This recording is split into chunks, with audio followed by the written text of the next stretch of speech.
What's going on, guys? Olympus Gaming back again with another review. I know a lot of you guys have been waiting and anticipating this particular review. If you cannot tell by the title, we are looking at Sonic the Hedgehog 3 for the Sega Genesis.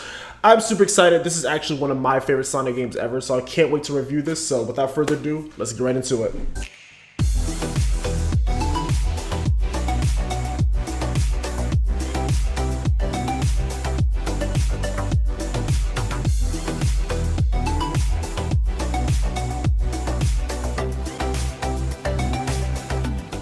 Sonic 3. Just when you thought Sonic couldn't get any better than his second adventure, in comes the third game of the classic trilogy. Many fans were divisive of which game is the better title. Some fans really love the fast-paced action that Sonic 2 has to offer, where others really enjoy the exploration and overall scope of Sonic 3.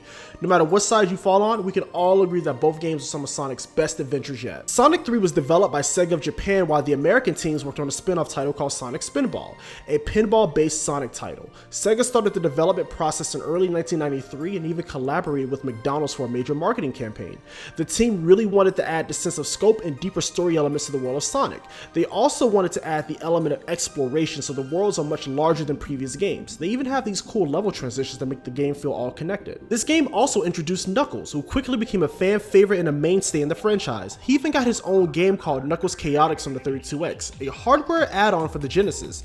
This game is actually really good and a bit underrated in my opinion. Doesn't get enough love. The music in this game always stood out to me. The music is some of the best in the entire series, but it felt, different.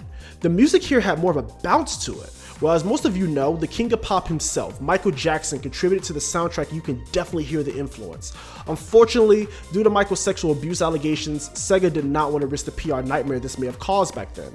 So they quickly parted ways with Michael and quickly reworked the music. In 2009, it was revealed that Jackson chose to stay uncredited due to the disappointment with the Genesis sound quality. Either way, this soundtrack is amazing and I highly recommend you guys check it out. So the story. Right after the events of Sonic 2, Sonic and Tails discover this island, so they decide to investigate, and BAM! Knuckles come out of nowhere and knocks the emeralds right out of Super Sonic. Wait a minute, I thought Super Sonic was supposed to be invincible, so how did Knuckles... You know what, never mind. Knuckles steals the emeralds and take off, and now our adventure begins. We still have Dr. Eggman on our heels, but now we have another obstacle in the form of Knuckles. I won't get too much into the story here because this is a two-part review, so I will save the majority of the story elements for the next review. Sonic Team really wanted to add more story elements to the Sonic story, and this game is an example of how that could work well. The story is simple, but it's still more substance than a typical Stop Eggman story. So the game itself. Like I stated earlier, the game does a really good job in making the world feel connected by adding stage transitions. I can now see how Sonic reaches Hydrocity Zone after Angel Island, or how Sonic ends up at Carnival Night after Marble Garden. This gives the game a sense of scope. I love that. This game also introduces some new gameplay elements. Sonic now has this technique called the Insta Shield. What this does is give you a slightly larger hitbox, so if you can't jump high enough to hit an enemy, no worries, you can use the Insta Shield.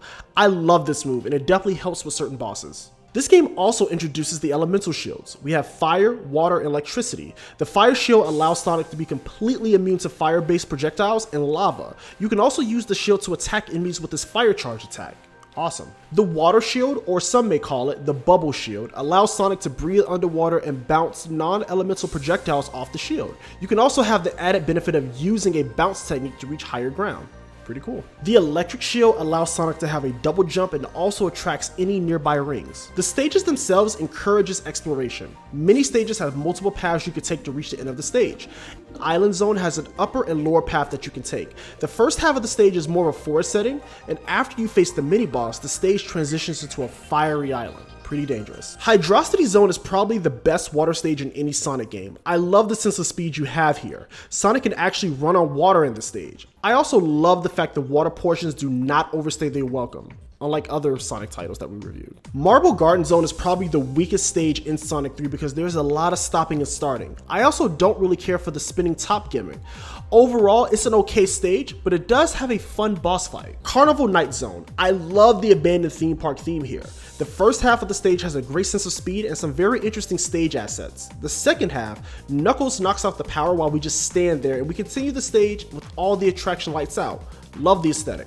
Ice Cap Zone. Can we just take a moment to appreciate this music? This is by far one of my favorite tracks in the entire Sonic franchise. I always look forward to this stage just for the music alone. The stage itself is your typical ice level with some interesting platforming. Launch Base Zone is a fun zone with tons of opportunities for speed.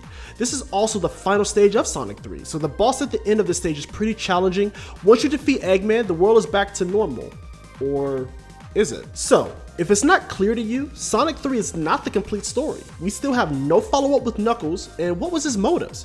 What does he want? Well, we'll find out in the next game. Super Sonic makes a return in this game if you manage to find all the Chaos Emeralds by completing the special stages. There are these giant rings spread out throughout each level that will take you to the special stage. These special stages are called Blue Sphere, and are actually relatively easy and enjoyable.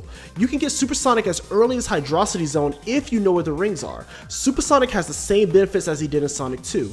Much faster, higher jumps, and invincibility. Rings are still being drained while in this form, so be careful. Overall, I think every Sonic fan should play Sonic 3. Sonic 3 and its follow-up, Sonic and Knuckles, are the best 2D Sonic games in existence, in my opinion. The gameplay is what you know and love, the music is amazing, and this game has an amazing sense of scope.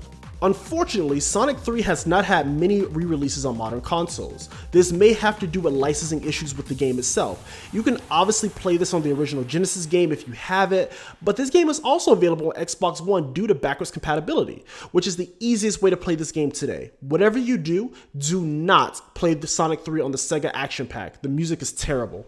Alright guys, well that is it for tonight's review. Like I told you guys, I was super excited to review Sonic 3. It is one of my favorite Sonic games of all time.